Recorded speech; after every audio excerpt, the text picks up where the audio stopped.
गो first यात्री अब तक रिफंड का इंतजार कर रहे हैं और इसी बीच उन पर दूसरी मार पड़ चुकी है। दूसरी एयरलाइंस ने बिजी रूट्स पर किराया 10 गुना तक बढ़ा दिया है। ऐसे में हर तरफ से कंज्यूमर को झटका लगा है। खास बात यह है कि गर्मी की छुट्टियां चल रही हैं और ज्यादातर लोग खास जगहों पर घूमने का प्लान बना रहे हैं और यही वजह है कि फ्लाइटें कम हैं और यात्री ज्यादा। इसका फायदा सीधे तौर पर एयरलाइंस कंपनियां उठा रही हैं। जब गो फर्स्ट की सेवाएं शुरू थीं, तब रोजाना श्रीनगर, लेह, गोवा, अमृतसर, बागडोगरा जैसी कई हॉलिडे डेस्टिनेशंस पर सस्ते में टिकटें मिल जाया करती थीं, लेकिन फ्लाइट बंद होने की वजह से अन्य फ्लाइट्स में 90% तक बुकिंग फुल हो गई है। यही नहीं, दिल्ली श्रीनगर, मुंबई गोवा, दिल्ली मुंबई, दिल्ली लेह, बहुत सारे रूट्स ऐसे हैं जहां पर लगातार प्राइस जो हैं वो 3 से 10 गुना तक बढ़ गए हैं। अब सवाल ये है कि क्या वाकई में एयरलाइंस कंपनी को, जब वो देख रहे हैं कि एक एयरलाइंस के बैठने से कई यात्री ऑलरेडी परेशान हैं, उनके रिफंड का कोई मैकेनिज्म दिख नहीं रहा है, तो ऐसे में क्या अनाप शनाप दाम बढ़ाकर प्रॉफिट कमाना क्या एथिकल है, क्या उचित लगता है? ये एक बहुत बड़ा सवाल है, इस पर करेंगे हम चर्चा। लेकिन उससे पहले कहां किस किस रूट पर कितने प्राइस बढ़े हैं, इस पूरी डिटेल के साथ मेरी सहयोगी एकता सूरी मौजूद है। जी बिल्कुल, गो फर्स्ट के साथ जिन्होंने अपनी टिकट्स बुक की थी, एयर टिकट्स, अब उनकी मुश्किलें जो हैं खत्म होने का नाम नहीं ले रही। सबसे पहले तो रिफंड नहीं मिल पा रहा। दूसरा, अगर वो लास्ट मिनट अपनी कोई टिकट बुक भी करवाना चाहें किसी दूसरी एयरलाइंस के साथ, तो उन एयरलाइंस के टिकट प्राइजेस के दाम 3 से 10 गुना तक बढ़ चुके हैं। एक बहुत सिंपल एग्जाम्पल देती हूँ। किसी अच्छे दिन अगर आप दिल्ली ले की टिकट देखते हैं तो 3000 के आसपास भी वो टिकट मिलती है, लेकिन इस समय लास्ट मिनट बुकिंग जो है वो 55,000 भी वन वे क्रॉस कर चुकी है। और भी अगर आपको लास्ट मिनट करवाना है तो 1 लाख से ऊपर जा सकता है और 1 लाख के अंदर तो लोग यूरोप का रिटर्न टिकट ले लेते हैं। ऐसे में बाकी रूट्स की बात करें, क्योंकि गो फर्स्ट की जो नॉन स्टॉप डेली फ्लाइट्स है वो कई टूरिस्ट डेस्टिनेशंस की तरफ है और वो फ्लाइट्स जनरली लोगों को सस्ती पड़ रही थी। इसमें मैं एग्जांपल दे रही हूँ, जैसे अभी लेह का, फिर जम्मू है, श्रीनगर है, अमृतसर है, बागडोगरा है, गोवा है, केरल है, यानी कि ये सब डेस्टिनेशंस जो टूरिस्ट डेस्टिनेशंस काउंट होती है। इसमें गोवा और केरल अगर छोड़ भी दे तो बाकी हिल स्टेशंस हैं जिनकी डिमांड गर्मियों के सीजन में काफी बढ़ जाती है।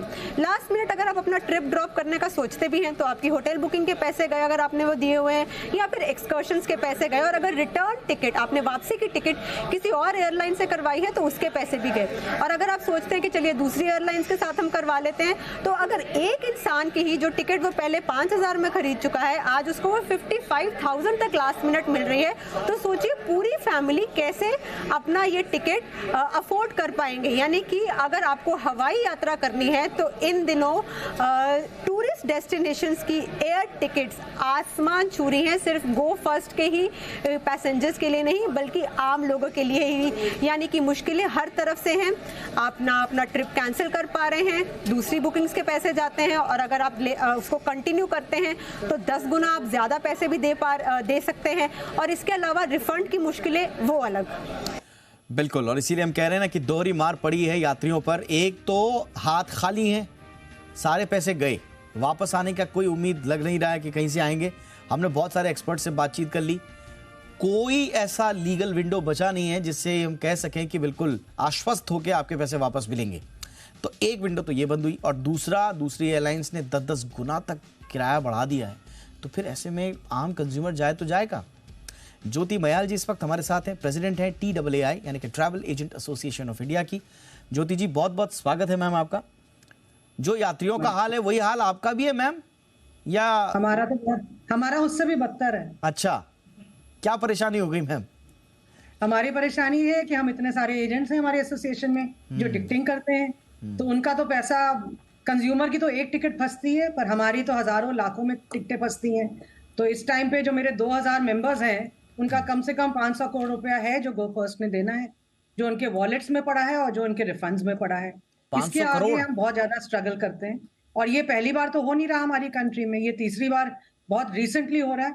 जो पहले हमारी 2 एयरलाइंस जेट एयरवेज और किंगफिशर जा चुका है, जिससे हमारे को बहुत ही मुश्किल हो रही है। अभी कोविड के बाद अभी हम नया बिजनेस करना शुरू कर रहे थे, जिसका हमें ऐसा मतलब हमारे एकदम कियोस हो गया हमारी इंडस्ट्री में फिर से।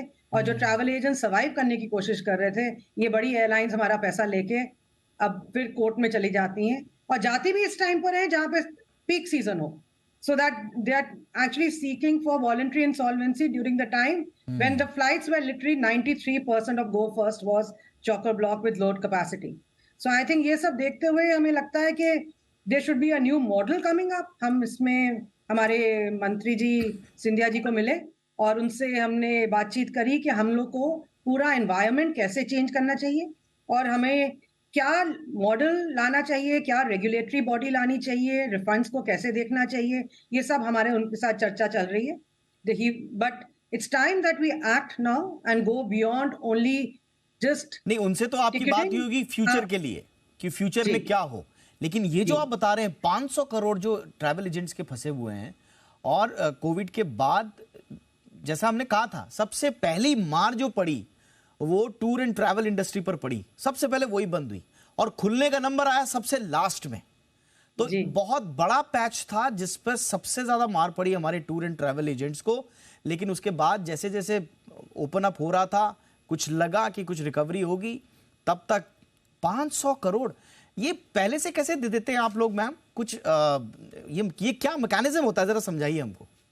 जी, ये जो हमारा मैकेनिज्म है लो कॉस्ट एयरलाइंस का, आई थिंक ये बहुत ही गलत मैकेनिज्म है जो एक एग्जिस्टेंस में आ गया और इसको सब एयरलाइंस अडॉप्ट कर रही हैं. तो ये हम लोग एडवांस देते हैं इनको एयरलाइंस को. एक्चुअली अगर देखा जाए तो ये एयरलाइंस हमारे पैसे पे भी बहुत उड़ रही हैं बिकॉज हम एडवांस जमा कराते हैं जो एक वॉलेट में जाता है और उससे वो डिप्लीट होता जाता है जितनी बार हम टिकटें इशू करें और उसी में से यूज होता है. इसलिए हमारे एडवांसेस उनके वॉलेट में इतने सारे पड़े हुए हैं क्योंकि इतना पीक सीजन था इस टाइम पे.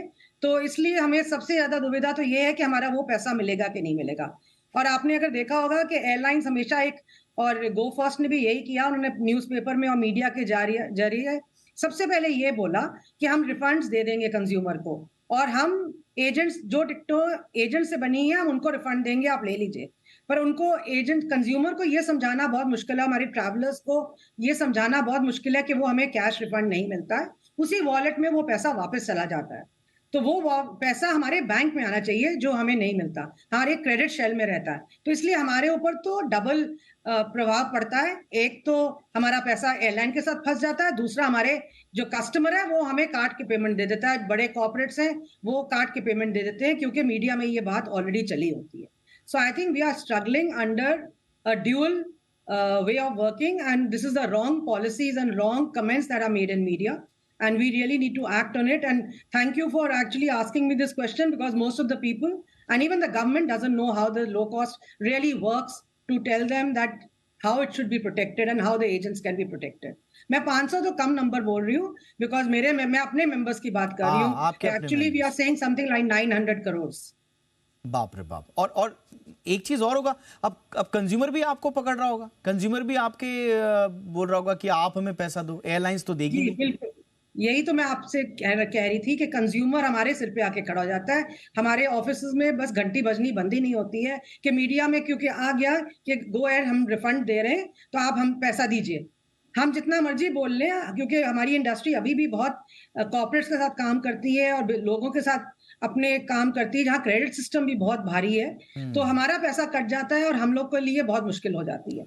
सो I think the entire industry we need to revamp and we need the government support to bring in a strong regulatory body for this. Absolutely. अब बहुत देखिए, हम पहले भी कह रहे हैं कि देखिए इतने बड़े देश में जहां पर एविएशन सेक्टर इतना शानदार चल रहा था, उतने बड़े देश में अगर कोई मैकेनिज्म ही नहीं है, चलती फिरती एयरलाइंस अगर ग्राउंड हो जाए उसके बाद रिफंड का कोई मैकेनिज्म ही नहीं है, तो बड़ी स्टेट ऑफ सॉरी की स्थिति है. और सबसे बड़ी बात ये, हम गवर्नमेंट से बार बार दरख्वास्त क्यों कर रहे हैं कि प्लीज कुछ कीजिए कि 10 साल में ये तीसरा वाकया है.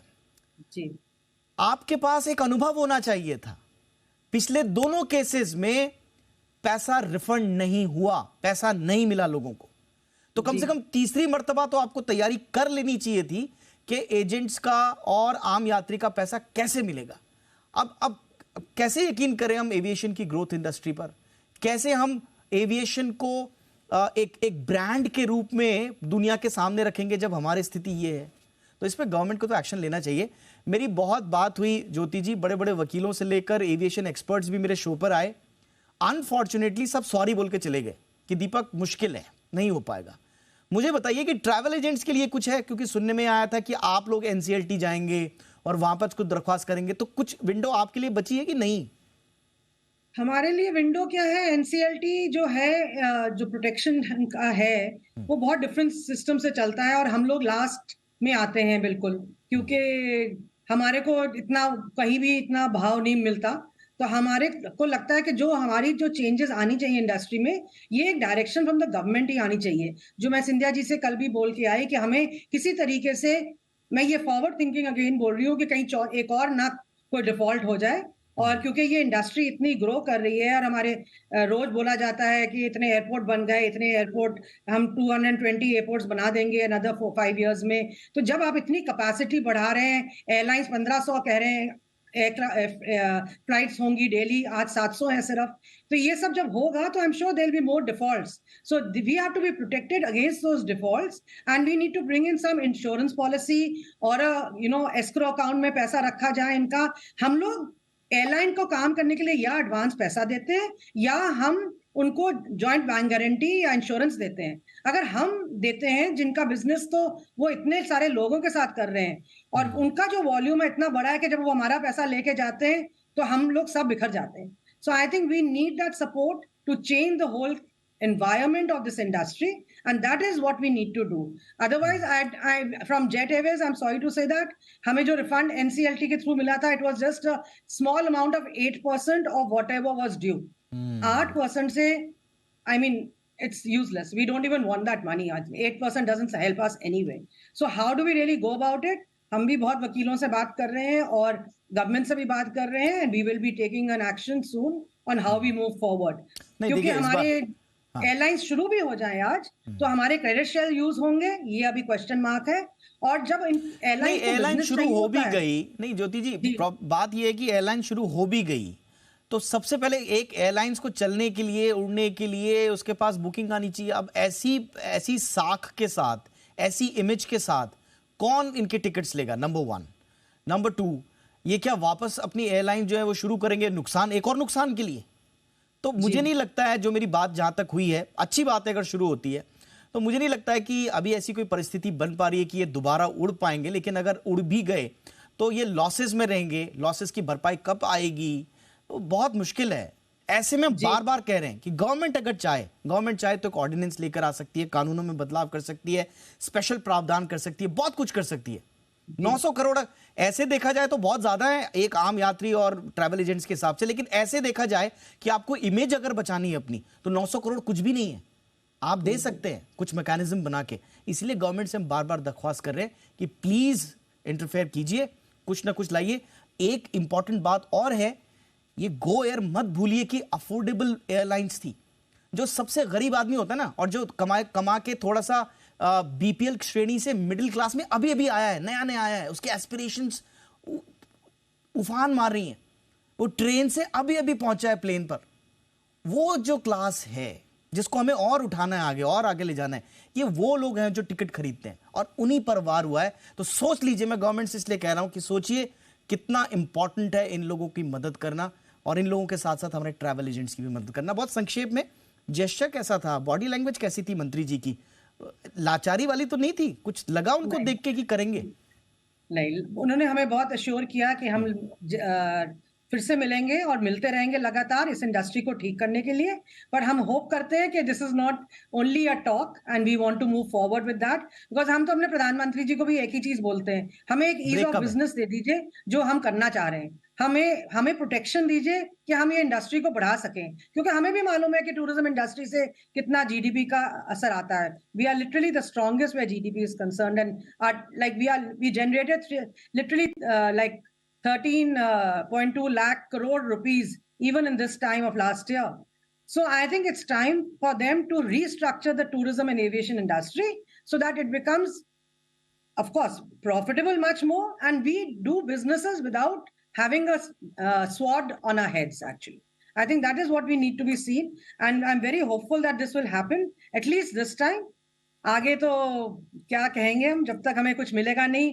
आगे तो बहुत कुछ सीखना इनको, अगर अभी नहीं सीखे तो कब सीखे? आप डीजीसीए को तुम कितना बोले कि आप उनकी वित्तीय स्थिति की निगरानी क्यों नहीं कर रहे थे, आपने कैसे होने दिया? दूसरा, जैसा आप बता रहे हो पीक सीजन में जब 93-94% कैपेसिटी जो है उनकी फुल है, तब जाके वो प्लान्ड इंसॉल्वेंसी में जा रहे हैं। अब आप सोचिए कि कोई इस बात की तैयारी कर रहा है कि साहब मैं तो डूब गया, अब मैं कुछ नहीं कर सकता, और मैक्सिमम जितना हो सकता था उनके पास पैसा था।